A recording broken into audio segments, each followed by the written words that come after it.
Hello, this is Bob, Xavier's father. Just wanted to say that I'm looking forward to meeting you tomorrow.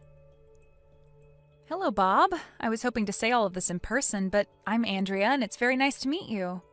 I have to say that I wasn't expecting to hear from you, so thank you for reaching out to me. I've heard so much about you from Xavier. Well, the reason that I'm reaching out to you like this in the first place is because I have some questions for you. Some questions? Well, what kind of things were you wanting to ask? I'll answer them as best I can. Very well then. My first question is, just what is it that attracts you to my son? You want to know what it is that I see in Xavier? Well, I'm sure that it has nothing to do with the rich family he comes from, right? And I'm certain that it also is completely separate from the fact that he's in line to take over the family business too, correct? Basically, I want to know that you're not just dating my son because of who he comes from and what he's in line to be. Oh, I understand. No, sir, nothing like that is going on at all. In fact, until recently, I didn't even know that Xavier was in line to take over the company at all. But even after finding out about it, it didn't change the way I feel about him at all, so please don't worry about that. I just hope that you can understand why I might be concerned about this. Coming from as much wealth as we do, there are lots of potential suitors out there that would marry into this family just for access to that power. I completely understand why that might be something to worry about in your case. But if you're concerned about me marrying your son for the money, then I only hope my words are enough to make you think otherwise. That remains to be seen, young lady. I understand. But hopefully meeting tomorrow in person will help lay some of those worries to rest. Then you can make your judgment from there. Well, we are already scheduled to meet tomorrow. I just hope that you don't let me down. You and my son will not be getting married without my say-so. I certainly hope that you understand that already. I understand that completely, and again, I'm not marrying Xavier for any kind of ambitious reasons. So I want to assure you that you have nothing to worry about there. I just hope you realize all of this tomorrow.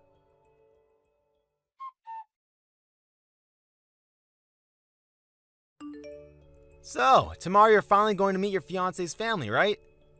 How are you feeling? Are you nervous or excited? Both? Hey, Mac. Thanks for always checking in on me. It really does mean a lot. Ha ha ha. I take that response to mean that someone must be a little nervous, right? I actually just finished talking with Xavier's dad for a bit. I had no idea that his family would take this thing so seriously. Well, it is their son getting married. Or do you mean take it seriously in another way?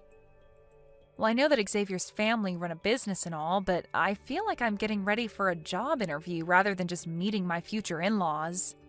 It isn't like I don't get where they're coming from, but I just wish his dad was a little less intense about all of this. Right, yeah, I was wondering about that. I looked into them a bit and they're quite new to having money, so I'm sure they're extra guarded about who they let in. Oh, don't you go justifying all of this for them now, too. That's just making me feel more pressure about all of this. I'm sorry, but it seems like there is a bit of pressure on you already. I mean, do you think they're going to ask about your family? I just hope that once they understand who your dad is, that this solves everything. I certainly hope so, but more than that, I want them to like me for who I am. I don't want to be relying on my dad for everything, especially not who I can marry. I know what you mean, but to people like Xavier's dad, I bet these kinds of things are as much business as they are personal. Well, you're probably right about that, to be honest. Well, let me know if anything happens. Just don't forget that you do have people in your corner who want to be there for you. Thanks a lot, Mac. That is really nice to hear. For now, just keep your fingers crossed that everything goes well for me tomorrow.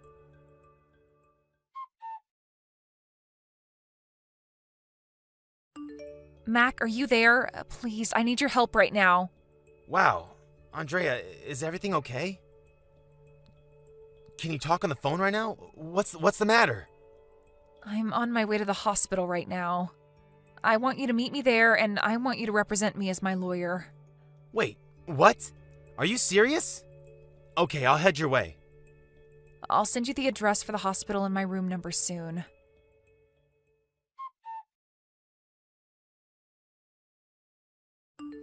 I knew it. I knew that you were poor this whole time. And yet you had the nerve to try and get near my son? Just who do you think you are, huh? Did you really think I would let you waltz into this family? Do you have any idea what it is that you've just done? What are you talking about? I mean, you do realize that you assaulted me, right? You invited me over to meet you as your son's fiancé, and then you hit me right in the face? And just what else was I supposed to do when I found out that you were raised by a single father? Did you think that I was just going to not hit you in the face for that? Did you think I was just going to hand over Xavier to you? No, I knew that I would have to break up your marriage right then.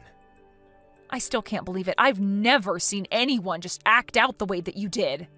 If you just wanted Xavier and I to not get married, you should have said something. You didn't need to hit me. And just why do you think you deserve a say in any of this? You're nobody who tried to get out of poverty the easy way by marrying into money. I know that you were only ever with my son because of who his family is. Did you really think that I would be so stupid as to not realize that? If you don't like me, that's fine. And if you don't want me to marry your son, that's fine too. And just what was your dad thinking? He's a bit crazy too, isn't he? What are you talking about? I mean, shouldn't he have tried to talk you out of this? You would think that at least your dad would be smart enough to know his place. And just why would my father try and talk me out of marrying your son? If your dad couldn't go to the bare minimum of trying to talk sense into his daughter, then I think I'm starting to get a really clear picture of just how stupid the both of you are. So punching me in the face wasn't enough? You're still going to run your mouth and talk bad about my father? I'm sorry, but that just makes me angry. Do you think I care at all about how some poor little nobody feels about what I do?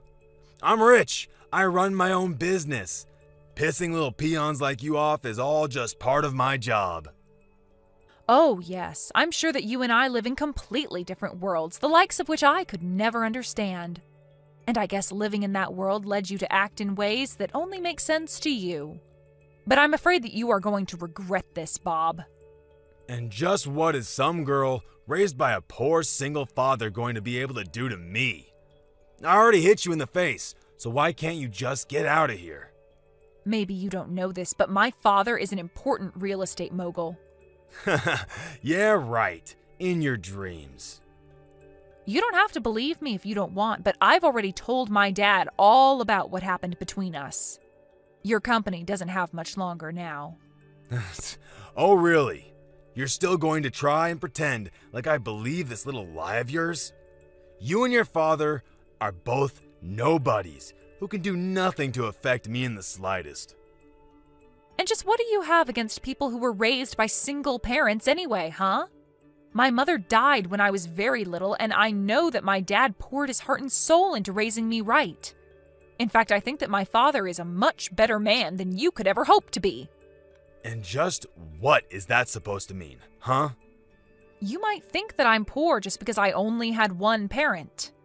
But that parent started his own business, watched it grow, and is now one of the most powerful real estate people in the state.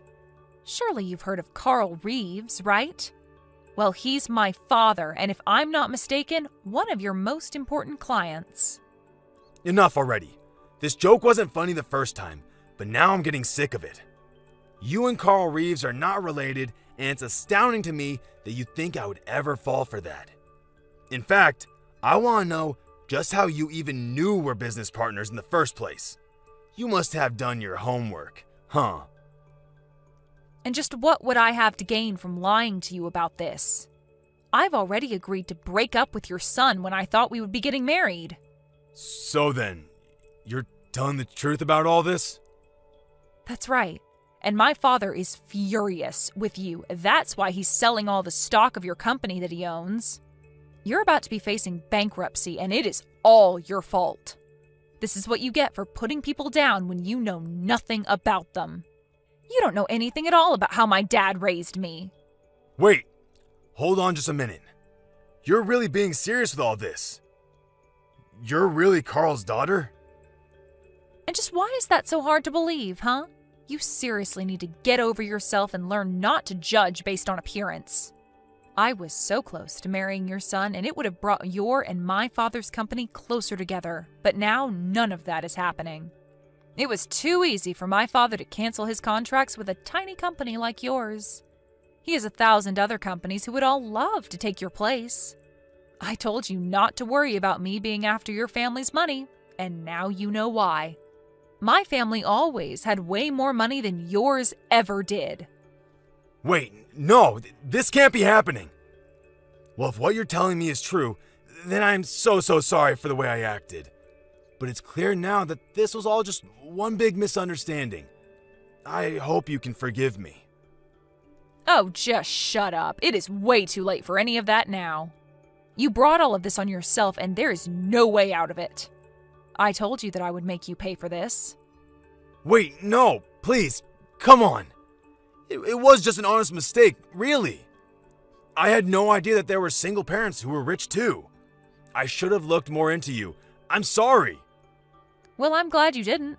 Thanks to that, I know exactly the kind of person that you are, and I feel glad that I got out when I did. In fact, if you knew who I really was, you probably would have been eager to have your son marry me so that you could have my family's money. But, please, you have to forgive me. I'll even let you marry Xavier. Do you really think that's what I want now? What do you mean? I mean that I don't want to marry your son any more than I want to keep talking to you. Besides, the engagement has already been called off. And if you think that anyone, including me, is going to want me to stay with the man whose father punched me in the face, you've got another thing coming.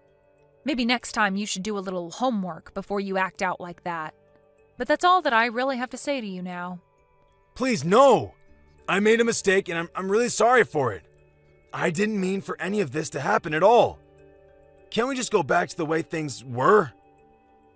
That's not going to happen. I am never going to give Xavier a second chance again. And I already have a close friend of mine who's a lawyer looking into suing you for assaulting me. Wait, no. You can't be serious. Oh, I am. And soon your company and your life will both come crumbling down around you. But you can't do all of this. Please, you have to forgive me. I'm begging you here. And I am telling you that it's way too late for any of this. You hit me in the face and sent me to the hospital. I'm here getting looked at right now, in fact. But I didn't even hit you that hard. Surely you're just over-exaggerating. We'll see who's over-exaggerating in court now, won't we? But I'm sure any jury is just so eager to pardon a man who punched a lady in the face. You're through, you pathetic pig. Even Xavier tried coming to me to apologize and said that he never wanted to talk to you again. Wait, why would he say something like that? Doesn't he know I was just trying to protect the family? To him, you were doing nothing but finding excuses for your own violent behavior. But then I'll have nothing. No business, no money, no family. What am I supposed to do? You did this to yourself, Bob. You hit me in the face to try and prove a point, but you were never going to get away with this. Even if I wasn't rich, thanks to my dad, you're still not above the law, and you can't just assault people for being poor.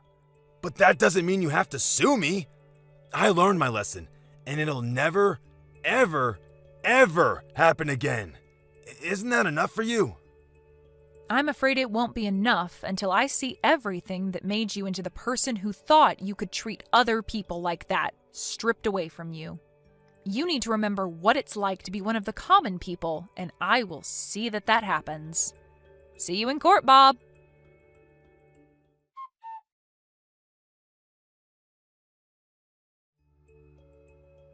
In the end, Andrea's father only needed to make a couple of phone calls and the fate of Bob's company was sealed. It had declared bankruptcy within the week with no chance of recovery. Bob was left by his wife and Xavier was still refusing to talk to him. When Bob had his day in court, he had it all alone. After the trial was done, my dad swooped in and bought Bob's defunct business, breathing new life into it and saving it from closing down. My dad installed himself as the head of the company as his own way of getting back at Bob. Although it's fair to say that Bob brought all of this upon himself and has no one to blame but himself.